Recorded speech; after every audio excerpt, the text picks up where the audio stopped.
Thiruvananthapuram mayor Arya രാജേന്ദ്രനെ KSRTC driver അധിക്ഷേപിച്ച സംഭവത്തിൽ ഫോറൻസിക് സംഘം ബസ് പരിശോധിച്ചു. പോലീസിന്റെയും ഫിംഗർ പ്രിന്റ് ബ്യൂറോയുടെ നേതൃത്വത്തിലായിരുന്നു പരിശോധന.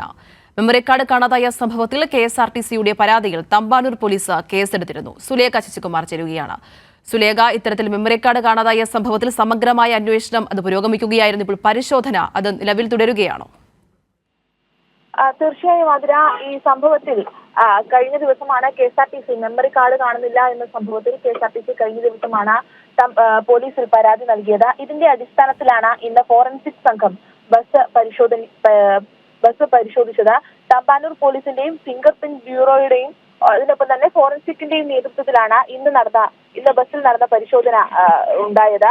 ഈ മെമ്മറി കാർഡ് കാണാതായ സംഭവത്തിലാണ് ഈ ബസ്സിൽ ഈ പരിശോധന നടന്നിട്ടുള്ളത്.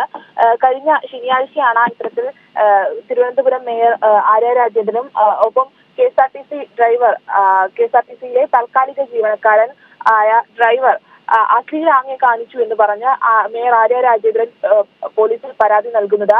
ഇത് സംബന്ധിച്ചുള്ള അന്വേഷണമാണ് പിന്നീട് മെമ്മറി കാർഡിൽ കെഎസ്ആർടിസി ബസ്സിലെ മെമ്മറി കാർഡിലടക്കം നടന്ന അന്വേഷണം. ഇത് കഴിഞ്ഞ ദിവസമാണ് ഇത്തരത്തിൽ മെമ്മറി കാർഡിൽ പരിശോധന നടത്താം, മെമ്മറി കാർഡിലെ CCTV ദൃശ്യങ്ങൾ പരിശോധിക്കാം എന്നുള്ളൊരു ധാരണയിൽ എത്തുന്ന സമയത്താണ് മെമ്മറി കാർഡ് കാണാനുള്ളതൊരു സാഹചര്യം ഉണ്ടായത്.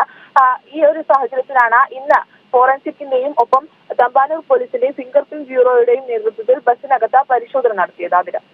ശരി, സുലേഖ ശശികുമാറാണ് വിശദാംശങ്ങൾ നൽകിയത്. മേയർ ആര്യ രാജേന്ദ്രനെതിരായ സൈബർ അധിക്ഷേപത്തിൽ വീണ്ടും കേസെടുത്തു പോലീസ്. തിരുവനന്തപുരം സിറ്റി സൈബർ പോലീസാണ് കേസെടുത്തത്. സ്ത്രീത്വത്തെ അപമാനിച്ചതിനാണ് കേസ്.